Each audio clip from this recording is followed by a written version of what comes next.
Muy bien, vamos a esta hora estudiar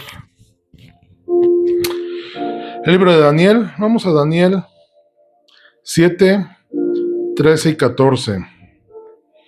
Daniel 7, 13 y 14. Dice la palabra del Señor.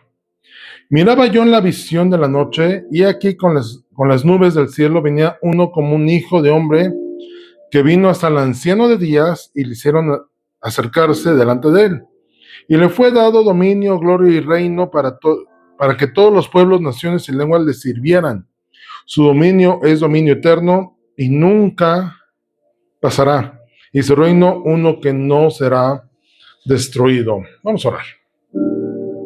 Bendito Dios y Padre Celestial, te damos gracias porque eres bueno con nosotros. Gracias, Padre, por tu infinita bondad y misericordia. Te ruego, Señor, que en este momento tu Espíritu esté aquí. Espíritu Santo, abre nuestro entendimiento, haznos entender, comprender, revélanos al Hijo, y que nuestro espíritu sea perceptible a recibir lo que quieras enseñarnos en esta hora. Padre eterno, Señor Jesús, a ti sea la honra y la gloria por siempre. Amén y amén. Muy bien. Ese mismo pasaje en la Nueva Traducción Viviente dice: mientras continuó mi visión esa noche, está hablando Daniel, vi a alguien parecido a un hijo de hombre descender con las nubes del cielo.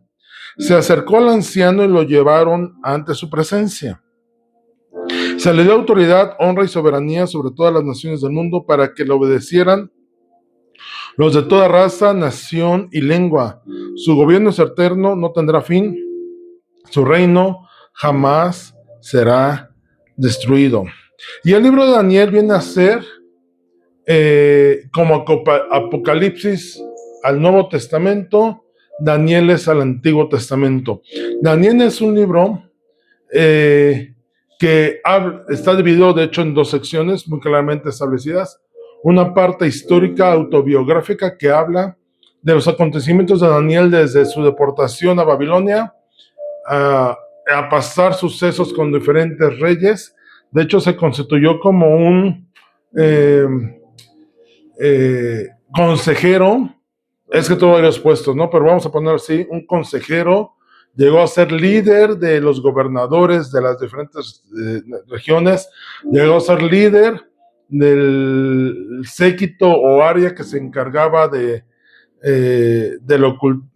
no ocultismo como tal, sino de todas las cosas que tenían que ver con profecía, interpretación, sí, una parte de magos o magia, para ellos así entendido, pero que reconocían en Daniel alguien que estaba superior en todo ello, y por eso lo pusieron sobre ello, entendiendo que era Yahweh, el Padre Celestial, quien actuaba sobre él. Y entonces en Daniel podemos ver y resalta la autoridad y dominio eterno del Padre Celestial sobre todo lo creado y todas las naciones existentes en el planeta Tierra. De hecho, el Señor Jesús se manifiesta como el gobernante universal que ejerce soberanía sobre todo poder. Y en el pasaje que acabamos de leer, vemos cómo la visión y revelación que recibió Daniel está hablando sobre el Señor Jesús. Desde el término hijo de hombre, que es un término que vamos a revisar, puesto y referenciado a nuestro Señor Jesús, Daniel refleja al Señor Jesús como un gobernante universal, eterno. De hecho, Daniel también es un libro que nos habla sobre el plan divino y cómo el Mesías, Yeshua, Jesús, viene a asegurar la victoria y la autoridad eterna. Y bueno, reconoce también la soberanía universal del Señor Jesús como gobernante supremo y rey del universo. Y ahorita en el pasaje que acabamos de leer, al final habla sobre dos cosas con eternidad, muy claramente establecidas: su gobierno y su reino. Y el reino es el lugar donde se manifiesta su autoridad y soberanía, su gobierno. Entonces, sobre eso vamos a hablar en esta hora. Y vamos a ver un poquito sobre Daniel. Daniel significa Dios es mi juez.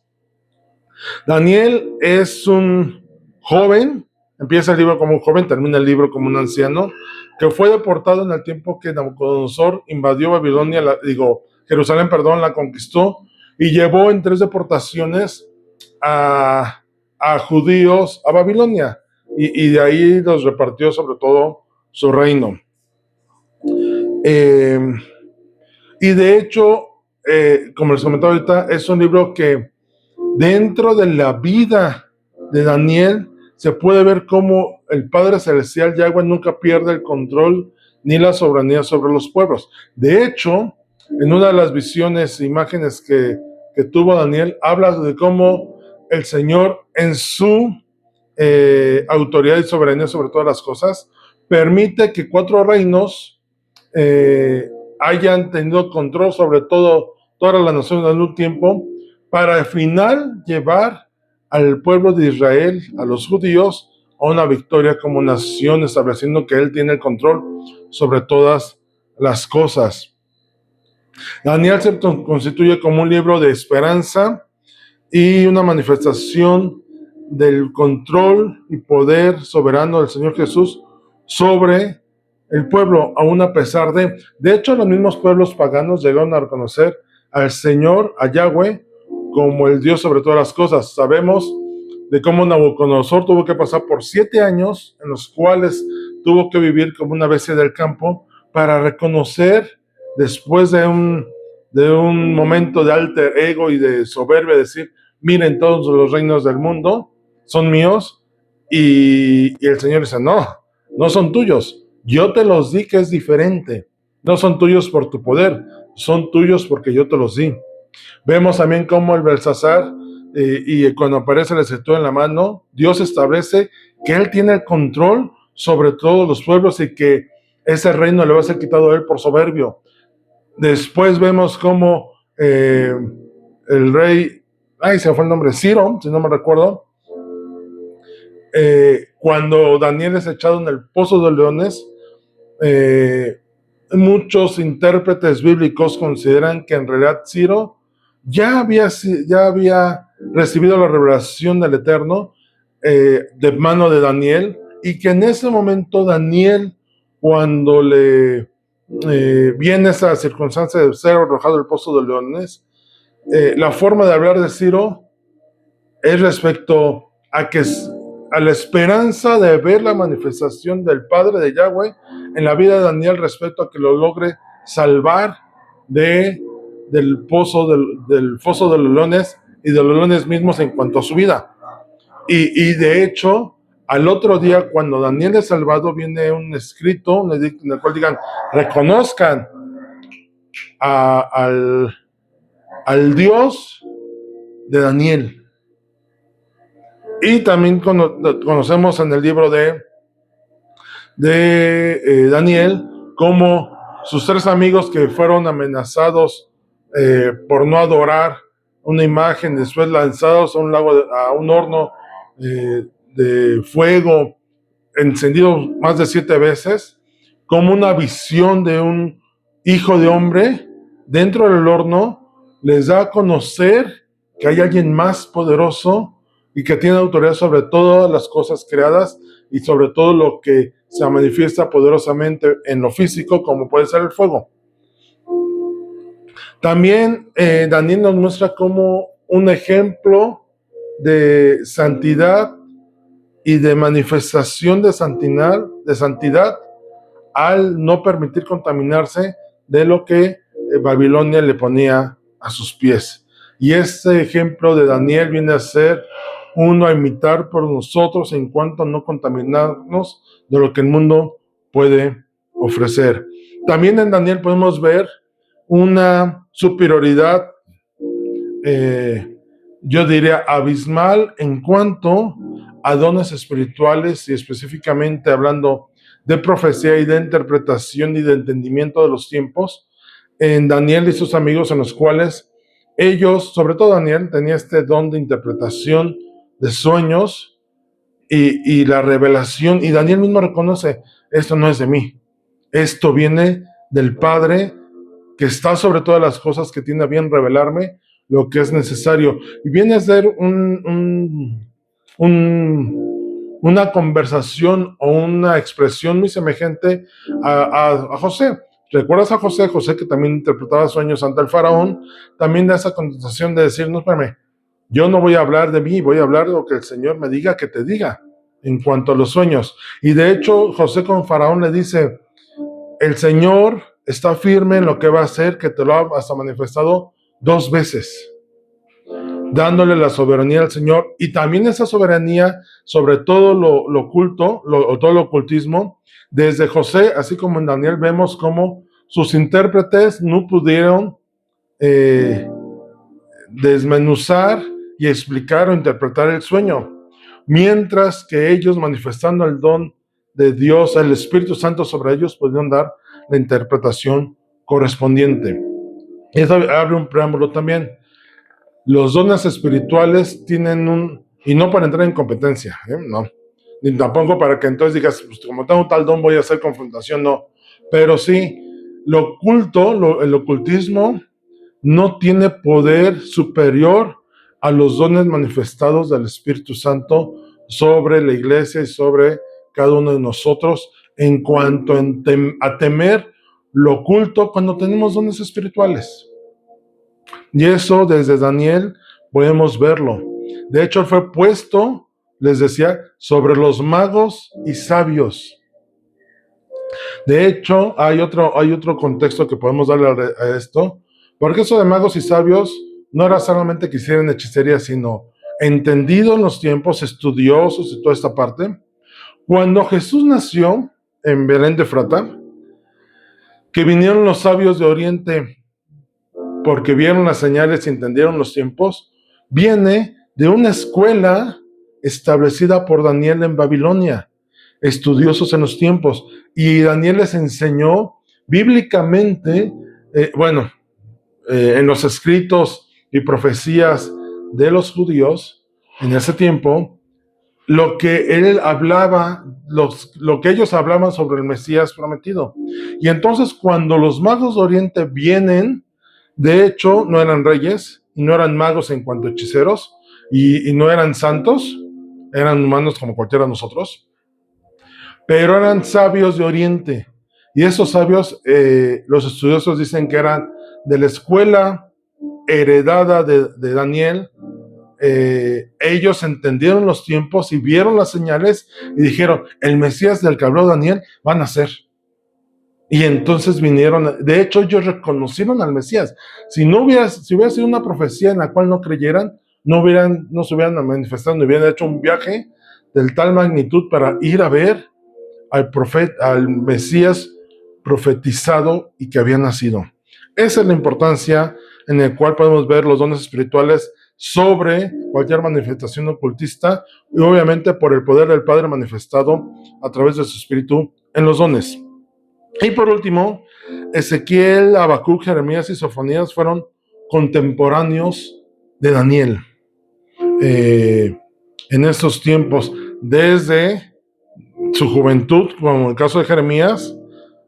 Ezequiel habla de Daniel en el libro, en sus escritos, y Habacuc y Sofonías vienen en los tiempos en los cuales el pueblo estaba en cautiverio y ahí se manifestó la voz de Dios, del Padre, de ellos. Y en el pasaje que acabamos de leer de Daniel 7, 13 y 14, hay 9 puntos que vamos a abordar ahorita. Espero no poderlos ver todos sin correr. Que hablan sobre este gobierno o este gobernante universal que es el Señor Jesús, manifestado en Daniel, y que de hecho todo el libro de Daniel habla sobre ello, y sobre hecho el libro de Daniel habla sobre las cosas futuras a la par de Apocalipsis.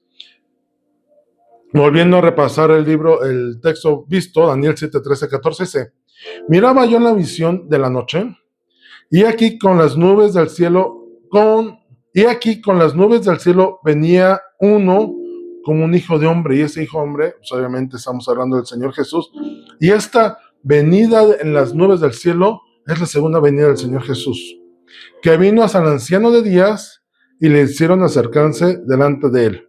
Y le fue dado dominio, gloria y reino, para que todos los pueblos, naciones y lenguas le sirvieran. Está hablando aquí no solamente de los judíos, sino también de los gentiles.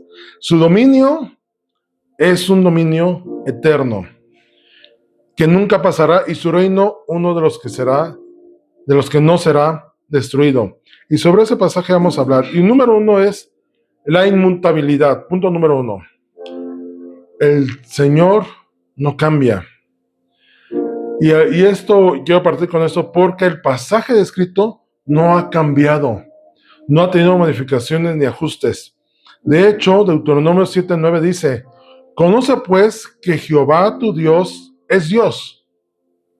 Y eso es que Yahweh, tu Dios, o sea, en el cual crees como divinidad, es el ser divino único. Y recuerden que Dios no es un nombre, es un título. Entonces, Yahweh, tu Dios, es el Dios único y verdadero. Dios fiel, que guarda el pacto y la misericordia de los que le aman y guarda sus mandamientos hasta 1000 generaciones. El Señor no cambia. Lo que Él dijo, Él es fiel en cumplirlo y hacerlo. Y si el pasaje de Daniel entra en esto de su inmutabilidad, que no cambia, el Señor Jesús va a venir.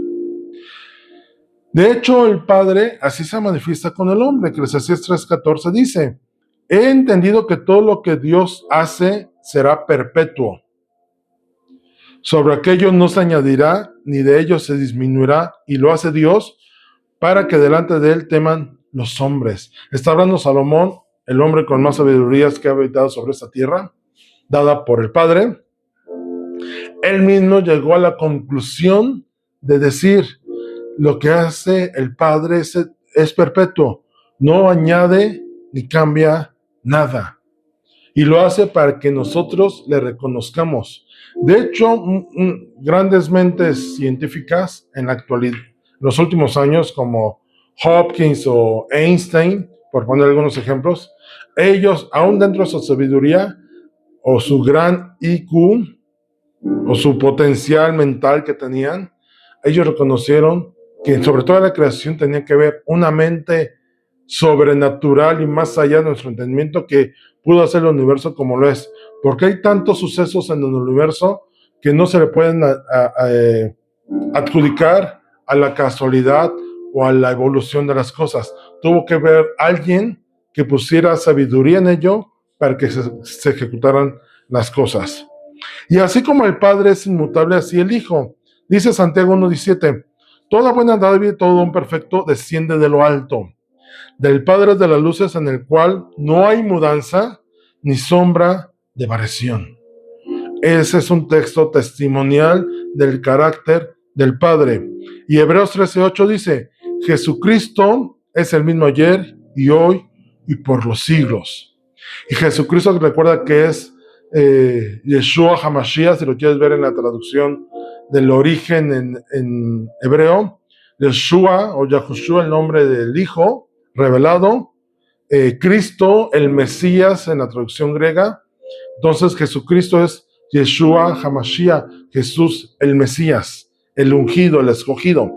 Dice, él mismo es el mismo ayer, hoy y por los siglos, el que era, el que es y el que ha de venir. Y eso habla de la inmutabilidad, y eso es que no cambia de el Padre y el Hijo. Y entonces vamos a entrar a esto del Hijo, que recibe el título de el Hijo del Hombre.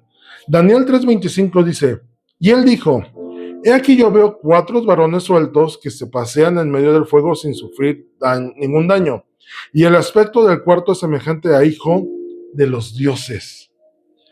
En la nueva traducción viviente este texto dice: miren, gritó Nabucodonosor, yo veo a 4 hombres desatados que caminan en medio del fuego sin sufrir daño, y el cuarto hombre se parece a un dios. Y aquí el término relacionado a hijo de los dioses o parecido a un dios está hablando del Hijo del Hombre. De hecho, algunos maestros de las escrituras concluyen, yo también estoy de acuerdo con ello, que esta es una cristofanía, una manifestación del Hijo entre los otros tres hombres, Sadrach, Mesach y Abednego, amigos de Daniel, dentro del horno. Y Nabucodonosor pudo ver que no parecía hombre, parecía un ser superior, si lo quieres ver de esta manera para poder entender o diferenciar, algo divino, algo celestial que se estaba manifestando dentro del horno. De hecho, este título, Hijo de Hombre, es un título que el Señor Jesús a sí mismo lo reveló. Mateo 8:20 dice, Jesús le dijo, las horas tienen guaridas y las aves de los cielos nidos, mas el Hijo del Hombre no tiene dónde recostar su cabeza. Y cuando Jesús les hablaba con este título, Hijo del Hombre, era un título que los judíos conocían por los profetas, tanto por Ezequiel como por Daniel.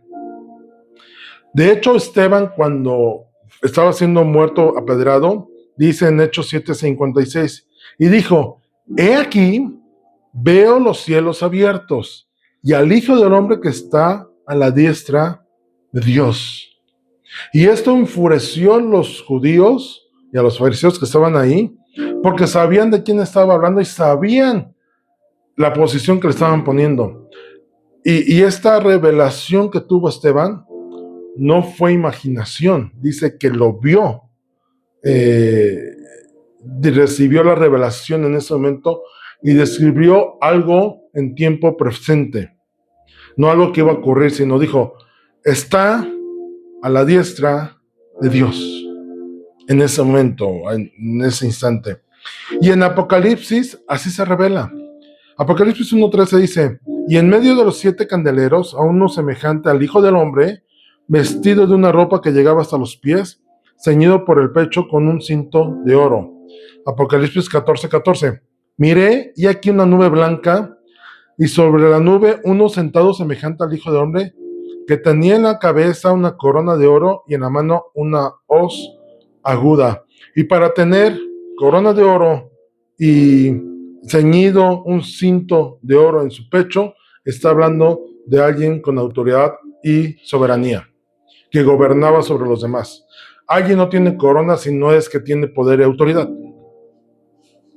De hecho, la corona viene a ser una figura o una manifestación de autoridad y señorío dado, poder dado a una persona para ejercer un gobierno, una autoridad.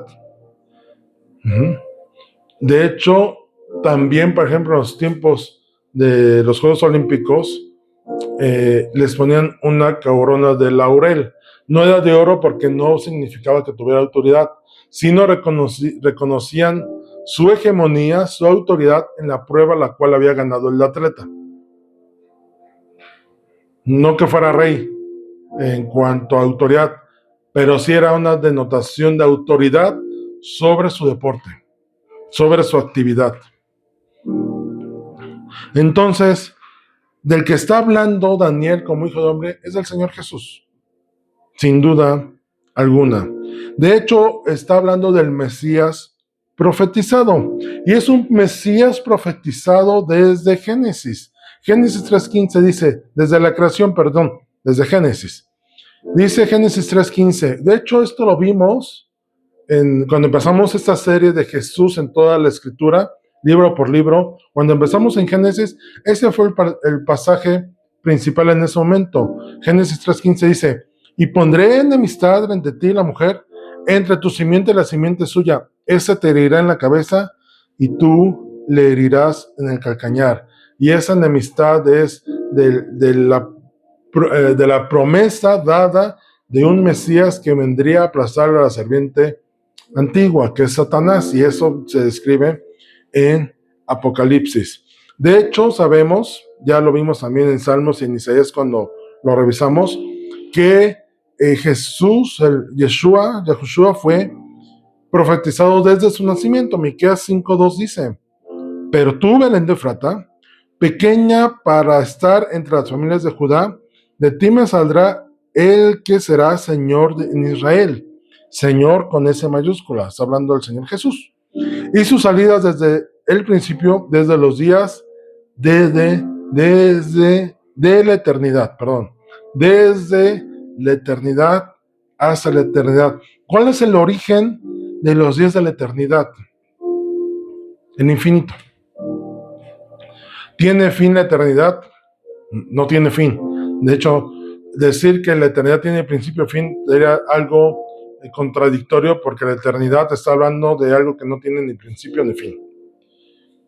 Y en Romanos 15:8 podemos ver cómo este Mesías profetizado fue un Mesías profetizado a los padres cumplido en el Señor Jesús. Dice Pablo en Romanos 15:8, pues os digo que Cristo Jesús, o sea, Yeshua HaMashiach, Jesús el Mesías, vino a ser siervo de la circuncisión para mostrar la verdad de Dios, del Padre, para confirmar las promesas hechas a los padres. ¿Y cuáles padres?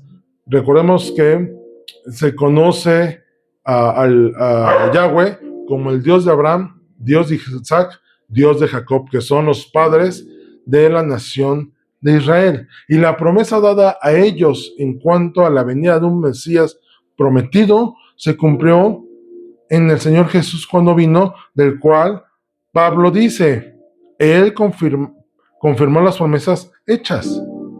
Él fue el cumplimiento de las promesas para mostrar la verdad del Padre.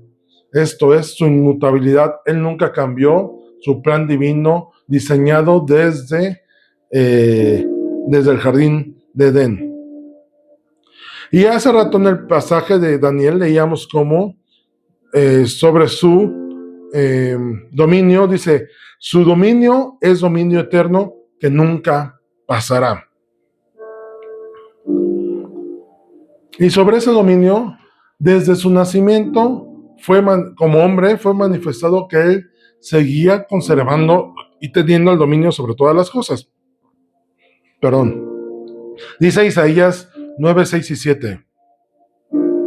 Porque un niño nos es nacido, hijo nos es dado, y el principado sobre su hombro, y se llamará su nombre admirable, consejero, Dios fuerte, Padre eterno, príncipe de paz. Lo dilatado de su imperio y la paz no tendrán límite sobre el trono de David y sobre su reino, disponiéndolo y confirmándolo en juicio y en justicia desde ahora y para siempre.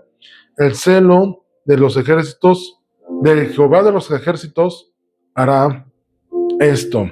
Y esto de lo dilatado de su imperio es su dominio, que no tiene nada en contra de, no hay nada en contra de esa autoridad que tiene.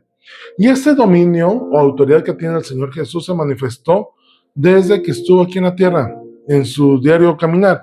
Hay 3 pasajes que hablan sobre eso. Mateo 8:27 dice, y los hombres se maravillaron diciendo, ¿qué hombre es este que aun los vientos y el mar le obedecen? Sus discípulos quedaron sorprendidos, literalmente, si fueran caricatura, o has llegado a ver estas imágenes en las cuales cuando algo es sorprendente, o se les cae la quejada, o se van para atrás con los pies levantados, muy estilo Condorito, por ejemplo. Así quedaron los discípulos cuando vieron al Señor Jesús. ¿Recuerdan ese pasaje que iban sobre la barca? Jesús se durmió, empezó una tormenta, y despiertan al Señor Jesús atemorizados diciendo, Maestro, Maestro, despiértate porque nos ahogamos. O sea, resuélvenos el problemita. Y entonces Jesús, el Maestro, se levanta y dice que reprende al viento y al mar, y al instante todo se calmó. ¿Y qué les dice? Hombres de poca fe. Y ellos estaban maravillados y decían, ¿quién es este? ¿Qué autoridad tiene esta persona, este hombre, para que aun los vientos y el mar lo obedezcan? O sea, la naturaleza a su voz atiende y obedece de inmediato. Marcos 1:27. Y todos se asombraron de tal manera que discutían entre sí diciendo, ¿qué es esto? ¿Qué nueva doctrina es esta que con autoridad manda aún a los espíritus inmundos y lo obedecen? Jesús no echó solamente una vez demonios. Jesús no sanó una sola vez. era algo que hacía de continuo. Pero cuando lo empezó a hacer, la gente se maravilla y decía, oigan, perdón por la expresión, ¿qué onda con este cuate? No logro entender, o no lograban entender, otros se decían, oye, no logro entender, ¿cómo hace esto? Oye, sí, es una nueva enseñanza, le respondía el otro, no sé, el tema es este, y una verdad que no cambia. Él ordenó que saliera el espíritu inmundo y salió, así. Apenas él habló y salió corriendo. ¿Recuerdan cuando Jesús liberó al gadareno, al endemoniado? Los demonios, antes de que Jesús hablase, yo ya estaba, no, Señor, espérate, espérame, no nos saques, no te hemos hecho nada, casi. Y Jesús les dijo, ¿cuántos son? Dice, somos muchos porque somos legión, ¿no? Y dicen, y sabiendo lo que iba a acontecer, porque Jesús ya lo estaba reprendiendo, Señor, déjanos ir a los cerdos. ¿Y qué les dijo Jesús? Vayan. Inmediatamente salieron y sabemos la historia, cómo se despeñaron los cerdos. A su voz, lo espiritual y lo natural obedece. Ese es el dominio que el Señor Jesús tuvo y siempre tendrá, y que jamás le fue quitado. Marcos 1, Juan 3:35 dice, el Padre ama al Hijo y todas las cosas ha entregado en su mano. Señorío, majestad, autoridad, poder, justicia, gracia, misericordia, bondad, todo fue puesto, imperio, todo fue puesto en las manos del Señor Jesús. Y esa autoridad la manifiesta sobre sus enemigos, sobre la iglesia y sobre los celestiales del Señor Jesús.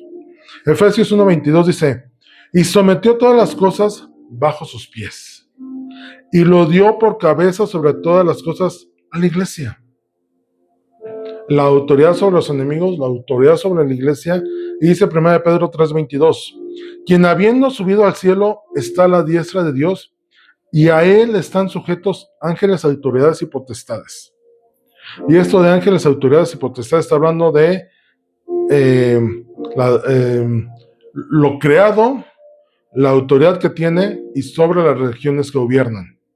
Recordemos que los ángeles, eso lo vamos a ver después en el discipulado de los viernes, pero los ángeles no solamente son seres celestiales, tienen asignaciones, autoridades y poder para hacer cosas. Asimismo, la parte espiritual demoníaca, los demonios, también tienen esas jerarquías y estas atribuciones dadas. Todo se sujeta a él. De hecho, si ves en Job, aún el acusador, el diablo, se reporta con el Padre. Y el Padre le dice, ¿qué estás haciendo? Dice, pues vengo de recorrer la tierra. ¿Y cómo la ves? No, pues yo veo que Job, pues sí, la verdad es que, pero te ama porque le das todo, pero quítale todo y vas a ver si no blasfema contra de ti. Y el Padre dice, vas a ver que no. Y sabemos esa historia de Job. Todo su dominio se manifiesta sobre todas las cosas creadas, sean terrenales o sean espirituales o celestiales. Y entonces podemos ver que no solamente la inmutabilidad del Padre está manifiesta, que fue el punto 1, sino que se manifiesta como hijo del hombre, y todo eso viene en los 2 versículos que vimos, que es el Señor Jesús, que es el Mesías prometido, punto 3. Vamos en el punto 4, el dominio del Mesías. Él se manifestó así. Y vamos al punto 5, Jesús el Mesías exaltado. Y estás viendo, empecé a hablar sobre algo general, es que Él no cambia, su identidad, su nacimiento, su obra terrenal, y después de la ascensión de su muerte y resurrección, viene la manifestación de alguien que fue exaltado porque triunfó sobre la muerte. Isaías 52:13 dice, he aquí que mi siervo será prosperado, será engrandecido y exaltado, y será puesto muy en alto. Isaías 52 está hablando sobre el Señor Jesús. Y quiero que veamos una revelación dada a Pedro. Sí, Pedro, el que no medía consecuencias, ¿no? El impulsivo, ese Pedro recibió ese entendimiento, esa revelación al respecto de cómo el Mesías, Jesús Yeshua, había sido exaltado. Recordemos que en Marcos, algunos estudiosos concluyen que en Marcos en realidad es el Evangelio de Pedro dictado a Marcos, ya lo explicaba en algún momento. Si tú lees el lenguaje de Marcos, es un lenguaje muy corto, muy sencillo. De hecho, no entra en detalles, como que es un libro que quiere avanzar muy rápido, ¿no? Manifestando de esta manera como una personalidad de Pedro dictándole a Marcos. Marcos no fue un testigo presencial. Marcos, que en algún momento estuvo al servicio de los discípulos, formándose con ellos, vino la historia, podría decirlo así, ¿no? Oye, Pedro, platícame tu historia, ¿no? Estuve con Pablo y Pablo ya me explicó, pero yo quiero saber de ti, ¿cómo fue andar con el Señor Jesús, no? Y parecía que Pedro le dijo, a ver, agarra pluma y ponte a escribir, te voy a contar la historia.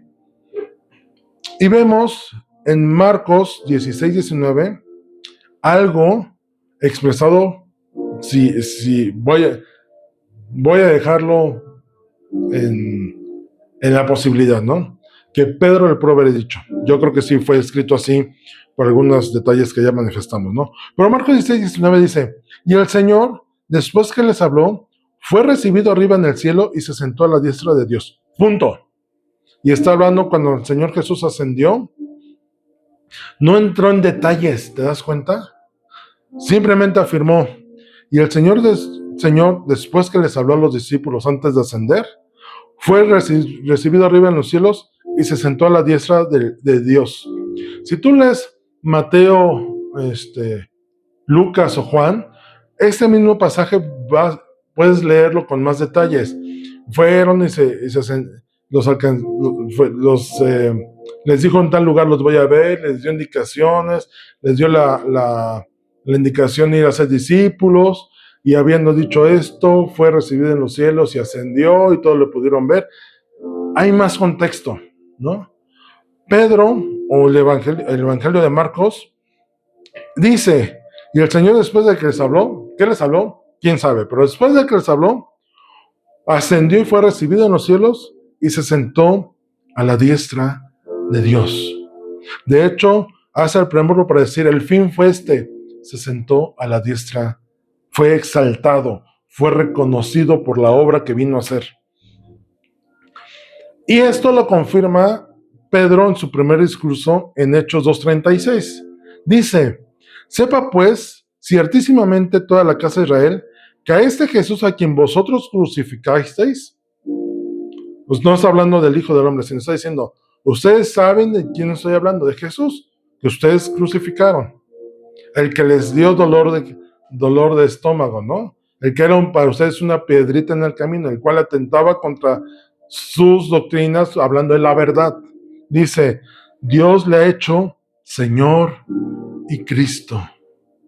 Ese Jesús que ustedes despreciaron, esa piedra angular que ustedes desecharon, vino a ser la cabeza de ángulo, vino a ser glorificado, exaltado y reconocido por el Padre Celestial, sentándolo a su diestra en los lugares celestiales. Recuerda lo que hablamos hace ratito de Esteban. ¿Qué dijo Esteban? Lo vi sentado a la diestra de Dios. Y todavía Pedro vuelve a confirmar esto en 1 de Pedro 3:22, en una de sus cartas. Y dice, quien habiendo subido al cielo está a la diestra de Dios. Reconoce lo dicho en Marcos, confirma lo que dijo en su primer sermón, diciendo, subió y no está vagando por ahí, está a la diestra de Dios, y a él están sujetos ángeles y autoridades y potestados, confirmando lo dicho de el dominio que tiene el Señor Jesús, que le fue dado sobre todas las cosas. Pablo también afirma esta revelación recibida.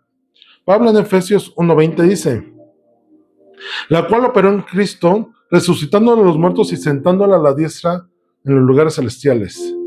Filipenses 2:9, por lo cual Dios también le exaltó a lo sumo, o sea, a lo más que se podía exaltarlo, lo puso y le dio un nombre que es sobre todo nombre. no un hombre común y corriente, sino uno que es superior a todo lo imaginado.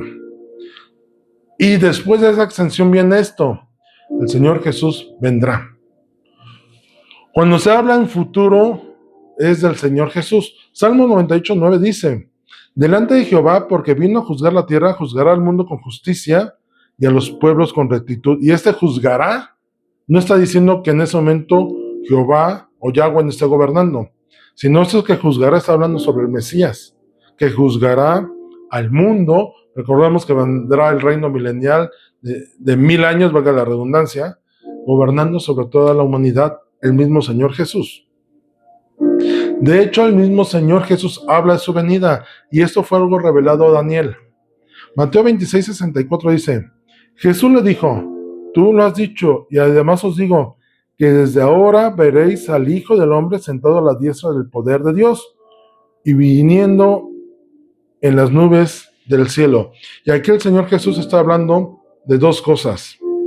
Una, su ascensión, recibido a la diestra del Padre, sentado a su diestra, y otra, viniendo en las nubes del cielo. Esa es su segunda venida.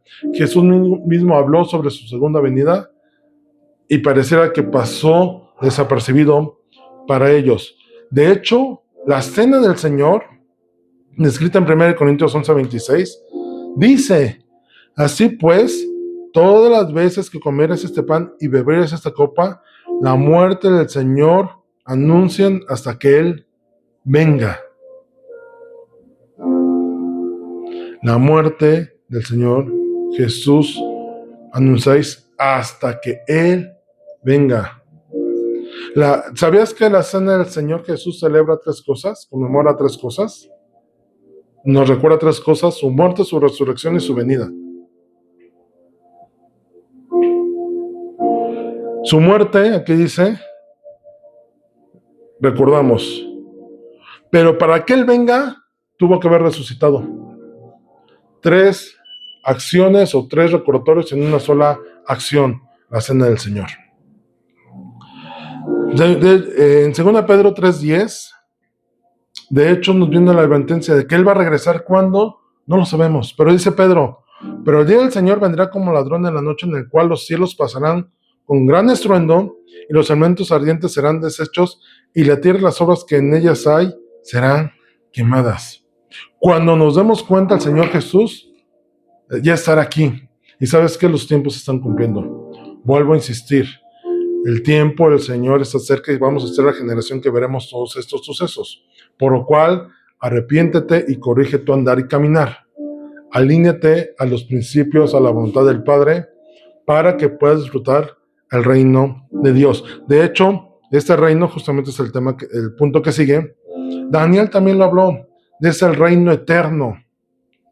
Daniel 20:22 dice: y Daniel habló y dijo: sea bendito el nombre de Dios de siglos en siglos, porque suyos son el poder y la sabiduría. Él muda los tiempos y las edades, quita reyes y pone reyes, da a los sabios sabiduría a los sabios y la ciencia a los entendidos. Él revela lo profundo y lo escondido, conoce lo que está en tinieblas, y con Él mora la luz. Y esto de que quita y pone reyes es que Él está sobre de ellos. De hecho, de ahí el título que recibe el Señor Jesús: Rey de Reyes y Señor de Señores. Habrá reyes, pero Él gobierna sobre los reyes. Habrá señores, pero Él tiene autoridad sobre esos señores. Otro título que recibe el Padre es Dios de dioses. Habrá dioses. Él es, para ellos, el eterno, el que está sobre ellos. Y este reino viene confirmado desde David.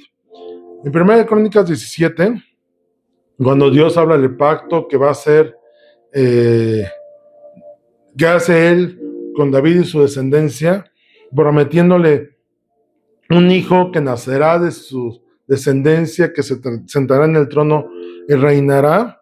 Dice, y Él me edificará casa, verso 12 de 1 Crónicas 17, y yo confirmaré su trono eternamente. Si hay trono, hay un reino. voy a ponerlo así, si hay silla presidencial es porque hay un presidente y una nación que gobernar.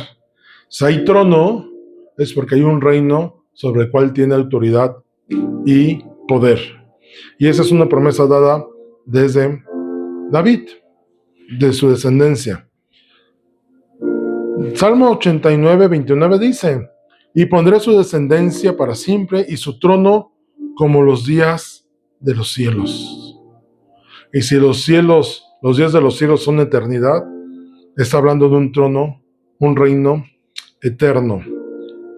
Dice Isaías 9:7: lo dilatado de su imperio y la paz no tendrán límite. Sobre el trono de David, sobre su reino, disponiéndolo y confirmándolo en juicio y en justicia, desde ahora y para siempre.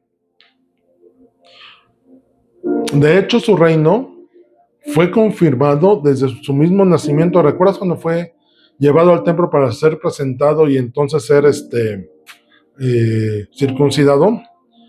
Ahí se acercó un hombre ya anciano llamado Simón, y cuando lo ve, lo bendice y da unas palabras proféticas que dicen: este será grande y será llamado Hijo del Altísimo, y el Señor Dios le dará el trono de David, su padre, y reinará sobre la casa de Jacob para siempre, y su reino no tendrá fin.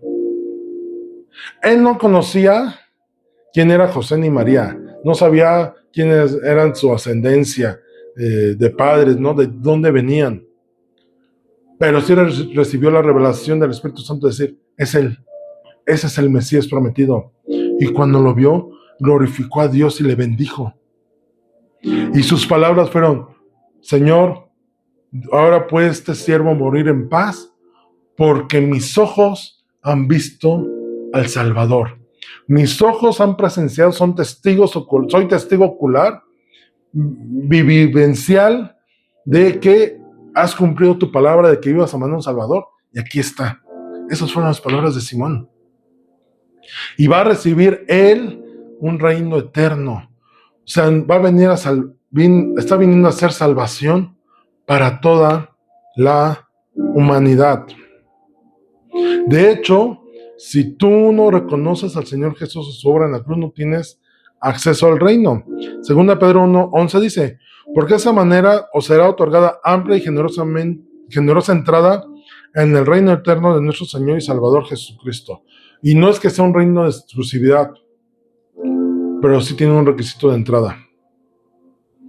Si tú no reconoces al Señor Jesús, no puedes entrar.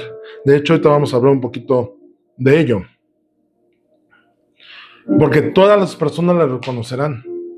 Todo el mundo, dice Apocalipsis 11:15. El séptimo ángel tocó la trompeta y hubo grandes voces en el cielo que decían: los reinos del mundo han venido a ser de nuestro Señor y de Jesucristo. Del Señor y de su Cristo, y Él reinará por los siglos de los siglos. Los reinos del mundo. Y ahí es donde tú y yo entramos como gentiles, porque esa promesa fue dada para toda la humanidad. Si lees en Génesis 12:3, hablando de los gentiles, estoy en el 8º punto, dice: bendeciré a los que te bendijeren, y a los que te maldijeren bendeciré, y serán benditas en ti todas las familias de la tierra. Por el pacto que yo, Yahweh, estoy haciendo contigo, Abraham, todas las naciones, todas las personas que nazcan en un futuro serán bendecidas por ti, en ti.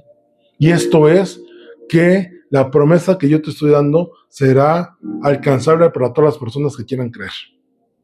Gálatas 3:14 habla de esto: para que en Cristo Jesús la bendición de Abraham alcanzase a los gentiles, a fin de que por la fe recibiésemos la promesa del Espíritu Santo. Y la promesa del Espíritu Santo se recibe teniendo al Señor Jesús como Señor y Salvador en tu vida. Recordemos esto, y lo comentaba creo que la semana pasada. Alguien no puede decir que tiene el Espíritu si no ha reconocido a Jesús como Hijo. Alguien del mundo no tiene el Espíritu porque no reconoce al Señor Jesús. Y de hecho, nosotros como gentiles ya estábamos en el plan divino. en la revelación dada a Daniel que leíamos hace un momento, agrega Isaías 65:1, dice: fui buscado, está hablando el Padre, Yahweh, fui buscado por los que no preguntaban por mí, fui hallado por los que no me buscaban. Dije a gente que no invocaba mi nombre: heme aquí, heme aquí.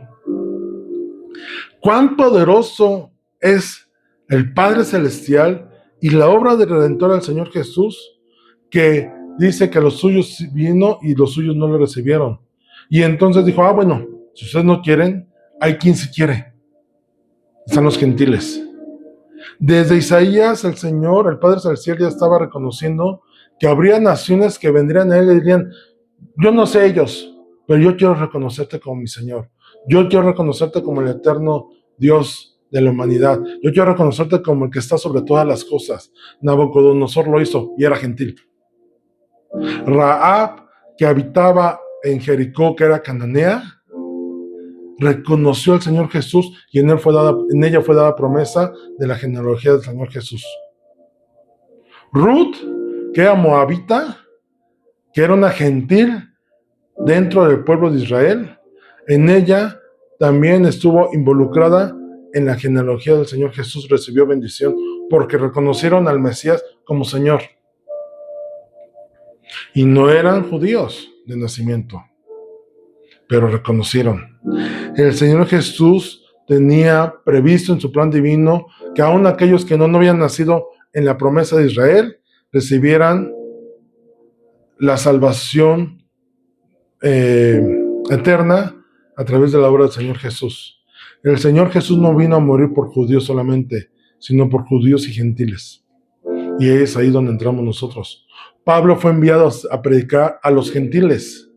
De hecho, en Hechos 11:1 dice: y oyendo los apóstoles y los hermanos que estaban en Judea, que también los gentiles habían recibido la palabra de Dios.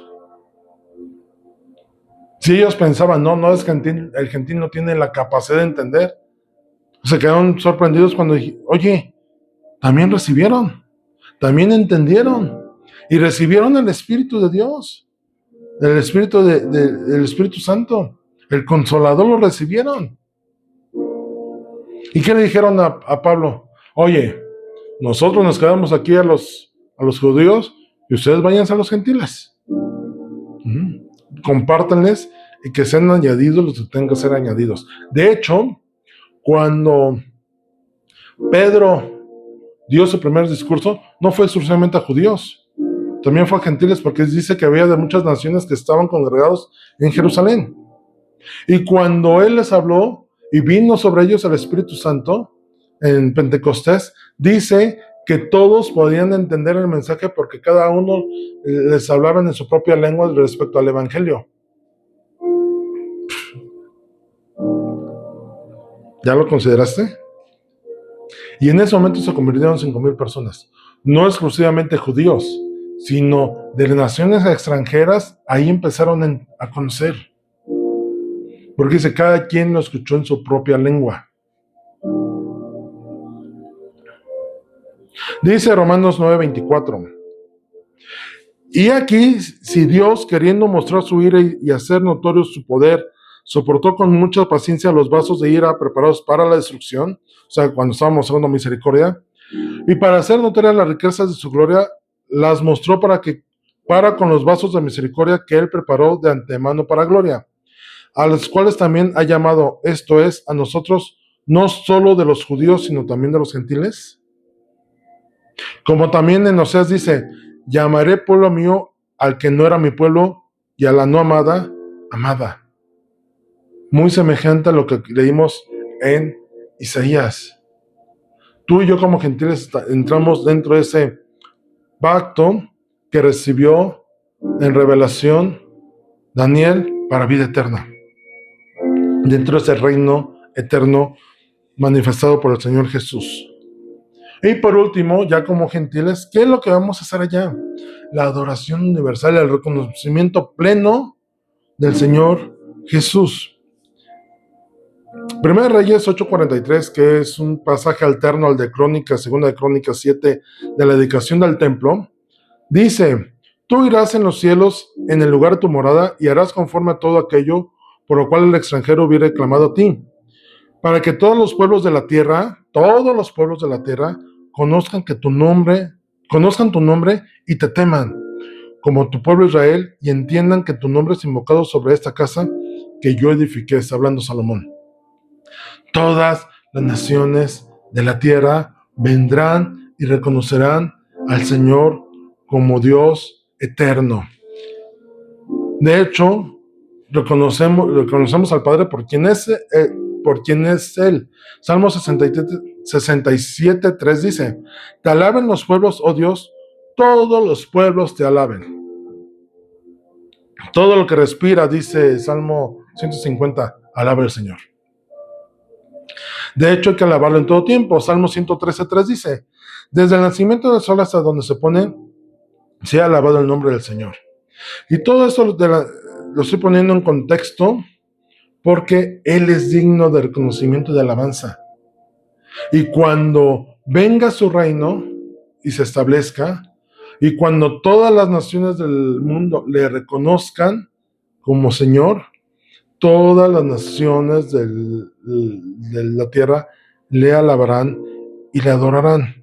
Romanos 14:11 dice: porque escrito está, vivo yo, dice el Señor, que ante mí se doblará toda rodilla y toda lengua confesará a Dios. Todos le van a reconocer. La diferencia es que unos le reconocerán para salvación y otros lo reconocerán sabiendo de su perdición eterna, diciendo: era verdad, teníamos que haber reconocido y aceptado al Señor Jesús como Salvador. No la Virgen María iba a haber salvación, no que con prácticas, no con hechicería, sino en Él tenía salvación. Pero aún en la condenación de la humanidad por sus pecados, llegará un momento que dirán: sí, Él es Señor y está sobre todas las cosas y es un Rey justo, y mi condenación no viene porque Él sea injusto conmigo, sino más bien porque yo desconocí su obra redentora.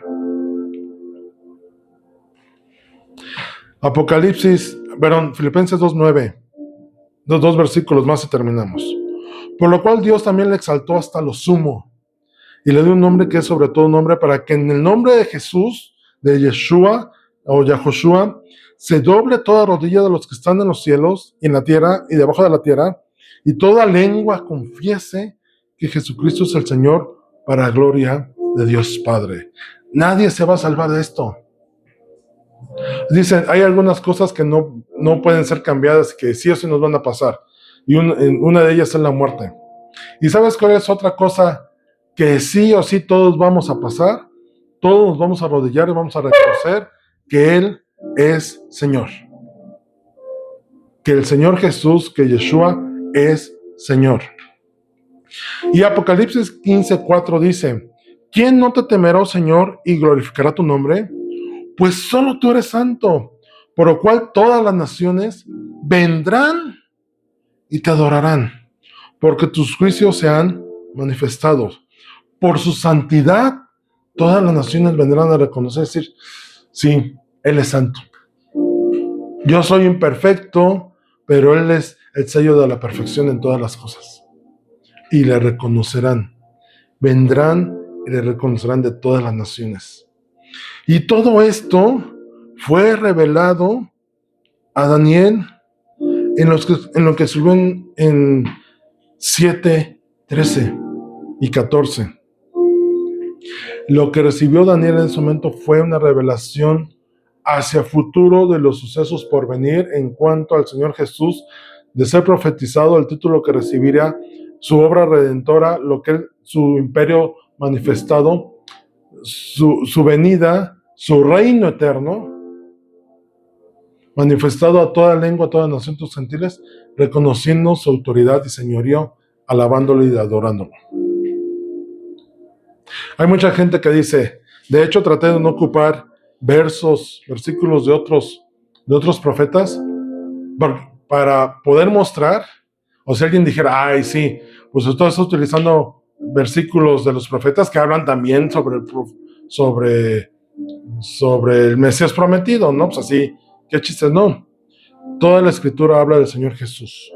De hecho, esta serie que llevamos en Daniel es para ver cómo el Señor Jesús está revelado en toda la escritura, y en Daniel se manifiesta como el gobernante universal, el que siempre ha estado, el que está y que siempre estará, y su reino que no tendrá fin, en el cual todos nosotros tendremos acceso si le reconocemos como Señor.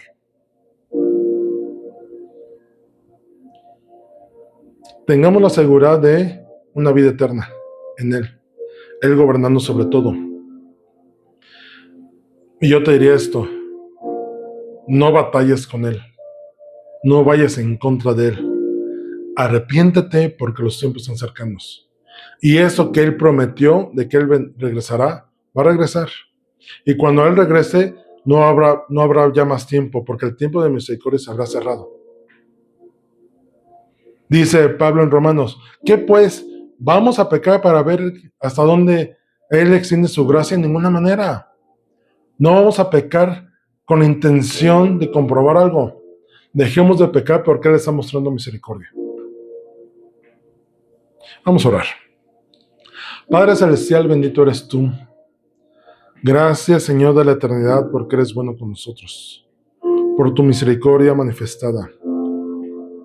Gracias, Señor, por estas revelaciones dadas a tus hijos, como en el caso de Daniel, en el cual tú le revelaste lo por venir, como a Juan en Apocalipsis. Y gracias, Señor, por tu eternidad manifiesta sobre nuestras vidas, pensando en nosotros, en que vivamos en eternidad junto contigo. Manifestaste un plan divino redentor para ser salvados. Y que todos reconozcan que el Señor Jesús, Yahushua, es Señor de todas las cosas. Está sobre todas las cosas. Y que su obra obediente y voluntaria, entregándose en la cruz del Calvario, fue para darnos vida y vida en abundancia. Señor, ayúdanos a valorar esto, a atesorarlo, a vivirlo y no menospreciarlo. Muestra tu misericordia, Señor, sobre nosotros. Muestra tu misericordia, Señor, en que todos los que te conozcamos no seamos perdidos, no seamos extraviados, no seamos necios en nuestros propios pensamientos y opiniones. Señor, tú gobiernas sobre todo y nadie se puede resistir a ello. Nadie puede decir que no. Todo lo creado te reconoce y se postra ante ti. Señor, nosotros lo hemos de hacer. Queremos hacerlo con un corazón correcto delante de ti, un corazón limpio, un corazón agradecido y un corazón que te anhela. Manifiéstate tú en nosotros, Padre Celestial, en los méritos preciosos que tú mostraste en la cruz del Calvario por nuestras vidas. Amén.